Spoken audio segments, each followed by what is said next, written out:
Welcome to the Story A Day podcast. This is Julie Duffy from StADa269.org, encouraging you to be a writer every day, not someday. Good morning, good evening, good afternoon. Julie from the Story A Day podcast here. We are in November, which of course for many of you means it's NaNoWriMo National Novel Writing Month. You have set a massive goal for yourselves this month, and even if you're not taking part in NaNoWriMo, or if you're doing a rebellious version of it, I'm sure you've set some kind of goal for yourself this month because you know that's what you're supposed to do in order to get things done. But what if I was here to tell you there's a reason why setting goals is not the magic pill that everyone has sold it to you as? That's what I'm going to be talking about today. So if you've ever struggled with goals, this is the podcast for you. This week, one of my mentors said something that was so simple that I kind of went, well, duh, when I heard it said out loud. But therein lies its brilliance. She said, goals are disruptive. And I thought, yeah, that's kind of the point, isn't it? Goals are disruptive. The reason we set goals is so that we can do a thing we haven't done before. We can change everything in pursuit of that goal. But we've heard people talk about goal setting as this magic pill for getting stuff done so often, I think, over the past couple of decades, that we've internalized this idea that, oh, you want to get stuff done? Just set a goal.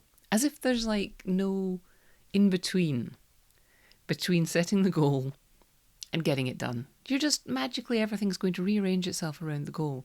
But in reality, of course, goals are disruptive. The whole point of doing it is that we're going to have to rejig what we're doing in our everyday life if we want to achieve the goal. So just setting a goal isn't enough, because the goal has to be so aligned with our priorities that we are willing to disrupt our lives on a day-to-day basis, on a minute-to-minute basis. We are willing to disrupt, to change, to say no to things, to say yes to other things in order to achieve that goal. It's not comfortable. It's difficult. And simply setting a goal isn't magic. The key to setting a goal that you are willing to disrupt your life for is that it has to be aligned with your purpose for being here on this earth. And that sounds kind of highfalutin, and it sounds really hard to figure out what your purpose for being on this earth is. What's my one purpose? What's my one true reason? What am I here to contribute? Take a breath. Your purpose here is kind of this. Be a good person. Do good work. Do as much of those two things as possible, preferably at the same time. That's what you're here for. Your definition of be a good person might be slightly different from mine. Your definition of do good work certainly will be different from mine. But that's what we're here for. And it's not a single work that we're trying to achieve. We're building a life. And our values shape our answer to those two questions. What does it mean to be a good person? What does it mean to do good work? I think as writers, we are constantly thinking about what it means to be human, because we're trying to create all these different characters who typify aspects of being human, for better and for worse. We are trying to investigate what their actions, their works mean for them as humans, as characters, and for the humans who are round about them. So I think that we have a head start on this work of figuring out what our purpose here is, because we think so deeply about this stuff anyway. But I wonder how much time each of us has put into figuring out this stuff for ourselves since we became thinking, acting, I hesitate to use the word adult, but because, some of you are young writers, very young writers, and some of us are older and are just sort of coming to this deeper understanding of figuring out our lives now. So it's nothing to do with chronological age, but it's all to do with waking up gradually or suddenly and saying, I'm here once.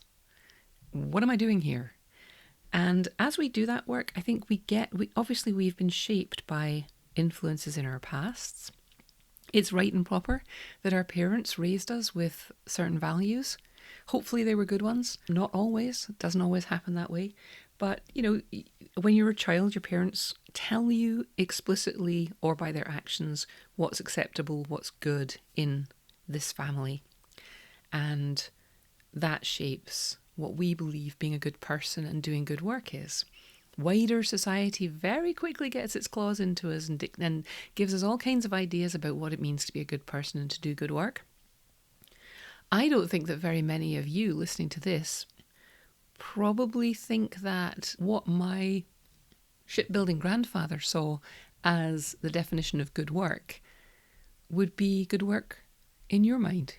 For him, being employed Monday to Friday, 9 to 5, working with his hands, always having a paycheck to hand to his wife at the end of the week. That was good work. That was what it came down to. I don't think too many of us consider that now to be the only definition of good work. I don't think too many of us are looking for that 9 to 5. Not really, in terms of work. Some portion of good work surely is getting a paycheck. But some portion of good work is the stuff we do when we're not getting paid too. And that probably at the moment counts your writing, your volunteerism, your showing up for other people, your housework, your gardening, your animal husbandry, all of the things that you do, that you physically and actively do, that is your work in this world. And not all of it comes with a paycheck. And the bits that do come with a paycheck, your definition is still probably going to be different from my grandfather's. And I think we should be thinking about these things for ourselves now. If we want to achieve anything in this life, we need to think about what that looks like for us. Because it's difficult to achieve things. Setting goals is one way that we know when we've achieved something. So, for example, to bring it back to real world examples for you, if you have committed to writing a novel, this NaNoWriMo, that's a huge goal. It's a huge, scary goal. It's going to feel great when you get there. But it is disruptive. That is the genius of NaNoWriMo. They knew that. They always did it in community from the word go. It was always a group of friends getting together and writing together.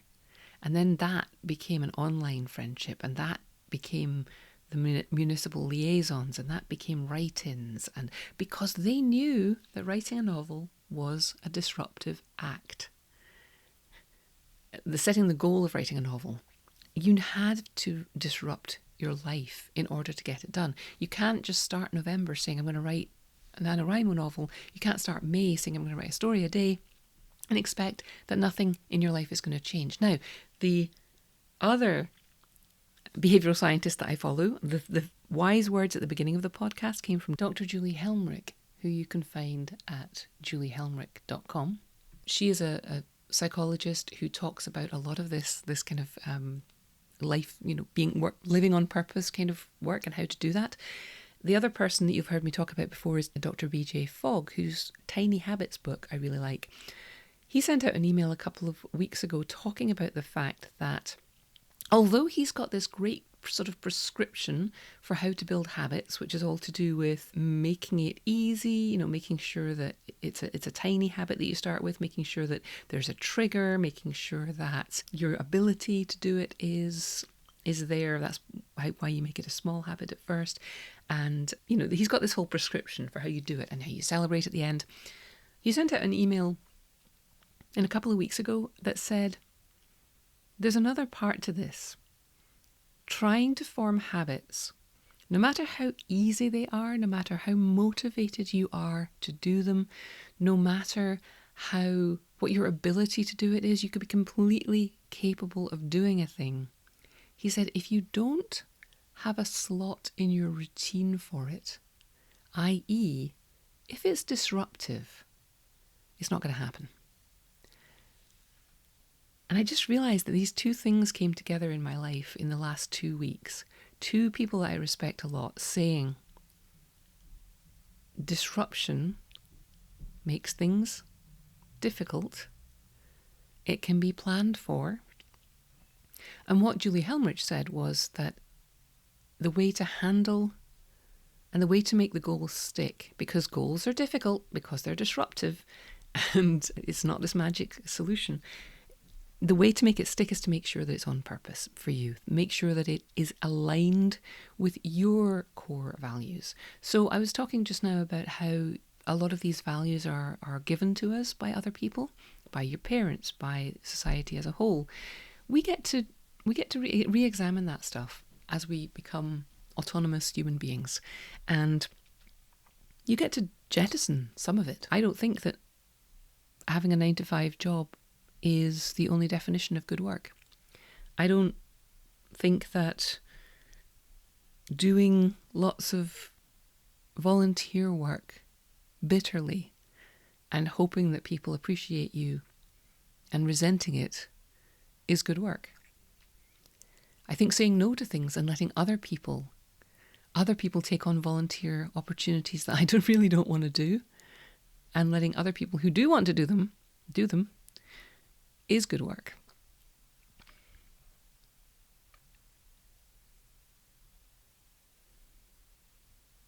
What does it mean to you to be a good human? What are your core values? For me, it's openness, inclusivity, it's honesty. There are lots of my core values that I must bring to any project, because if a project or a goal is not in alignment with my core values, I don't have that strong core at the center that is going to hold as the winds of disruption start to whip up. And I'm not going to reach a goal that isn't in alignment with my core values. And I'm not going to reach a goal that isn't in alignment with my definition of good work.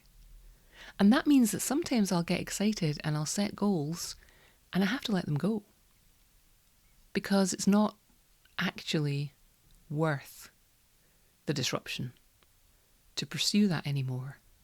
And it's not a failure, it's information, it's data, it's a lesson learned.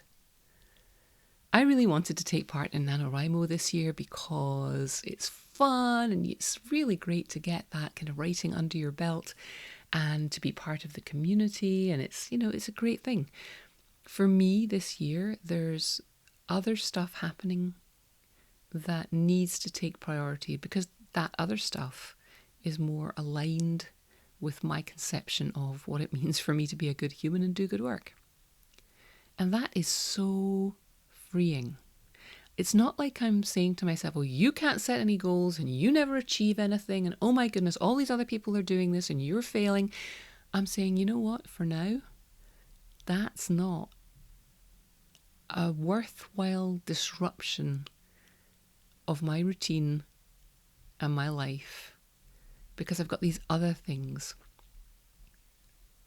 which I am going to disrupt my sitting on the sofa watching movies and eating potato chips routine for. So I get to do this good work of sitting here and bringing the things I'm learning about being a writer to this microphone and your ears. And I appreciate you being there, because this is work that matters to me and I love doing it, but I wouldn't be doing it if I didn't occasionally hear from somebody that you were listening. So thank you for listening. But this is work that I think is worth my while, even though this particular part of my work is not something I get directly paid for. I hope that people listening to this podcast will spread the word to other people who need to hear the podcast, and that will bring more people into the Story a Day world. And then eventually some of them will take a course from me, and some of them will join the Superstars group. And that's how I've built my business, that I get to do lots of things I like, and some of them I get paid for, and some of them are things that may bring some percentage of the people who are exposed to them into a place where they want to go deeper with me, and that's where I make my money. That's good work for me. I would not be happy doing work where I nickeled and dimed and charged for everything. If I didn't get to wake up on a Saturday morning and say, I've got something to talk about today, let me go and record a podcast. It's not exactly how the podcast always works, but sometimes that's how it works. If I wasn't able to do that work, that would make me sad. This is part of my do more good work and be more of a good human at the same time mission. You do lots of stuff like this too, and your writing is probably part of that. So I would like to encourage you this week to think about, what are your core values? What if you had to stand up for something? What is it? What are they? Because it's more than one thing. What are the things that you would never give up as elements of your being, elements of your morality, elements of your way of being in the world? If someone threatened them and tried to take them away from you and told you couldn't act like that anymore, what would you fight for?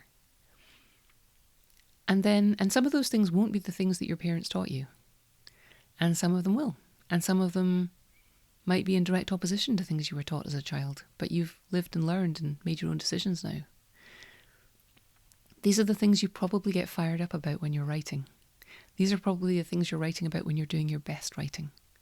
It's worth examining them. If you haven't yet done a writer's manifesto, you can look up my article about that on Writer Unboxed, and I may run a workshop on that again soon. Really powerful exercise for this, getting your core values down. And then think about what is good work for you, and go beyond the definition of paid work. Think about what you bring to this world, your abilities, your interests, your talents. Think about what you do when you're doing. And if there are things in there that you can let go because they don't align with your core values, think about starting to work on that. It's not going to be an overnight thing. You can't get rid of all of your, unlike during the disruption of the pandemic, you can't get rid of all of your obligations all at once. But if you look at certain things that you're doing and you're like, that doesn't matter to me anymore, and maybe there's someone else to whom it matters more. If you have a volunteering position that you've just been doing because you're the person who always did it, maybe there's someone else who needs you to mentor them into that position. And then you get to free yourself up to do a little more writing or a little more something else. So take a look at your work, the things that you're doing in this world, and put the list of your core values next to it. And this is the kind of disruption that will allow you to make space for the goals that really matter. And look at your list of goals and run that past your two lists. What are your core values? What are the things that you like to do, the things that you're good at, the things that you bring to the world that nobody else does? And believe me, there are those things. And if you're not sure what they are, ask people. Do one of those silly Facebook social media polls where you say, tell me one thing you think about when you think about me. It's not egotistical, it's information gathering. So look at your goals and run them past your values and your conception of what good work is. And if the goals that you are setting are not aligned, are not in line with those things, maybe there's somebody else's priorities. And maybe you don't have to do them. Just a thought. If you are pursuing a big goal this month or a small goal, I send you lots of support and strength, because goals, as we've discovered, are disruptive. And that makes them hard. And that's why when we achieve them, we're so dang proud of ourselves. And we should be. But don't go wasting your energy on goals that don't matter to you. Either make them matter more, or jettison them. Do something more fun instead. I hope some of this has been helpful. If you are pursuing a big goal this month, or a small goal, I send you lots of strength and patience with yourself and wishes for holes in your schedule and all of that stuff, because you need to make a real effort if you want to reach a goal, and it's not easy, and I recognise that. So I will be working on my personal goals. I wish you great strength working on yours. If you have thoughts on this, if you have an inkling, if you have an aha or a revelation as you work through this, journal on this, make your lists, please come over to the blog at StADa269 and share them, because in conversation about this stuff, we understand, we spread knowledge, we share ideas, we spark new ideas for other people. And if you can come over, I would especially like you to come to the swagger post for November. I'll pop a link in the notes here, and tell us what you're thinking around goals for this month of November 2022, or any other swagger post if you're listening to this later. And the conversation that you start may unlock something for somebody else. So thank you for your generosity. I hope this has been a useful 15, 20 minutes of your time. And I look forward to hearing from you about what comes up for you around this. As always, I hope you have a wonderful writing week. And most of all, just keep writing.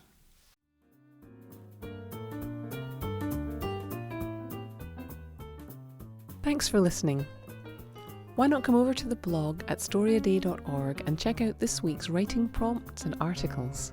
And in the meantime, have a great creative week, and of course, keep writing.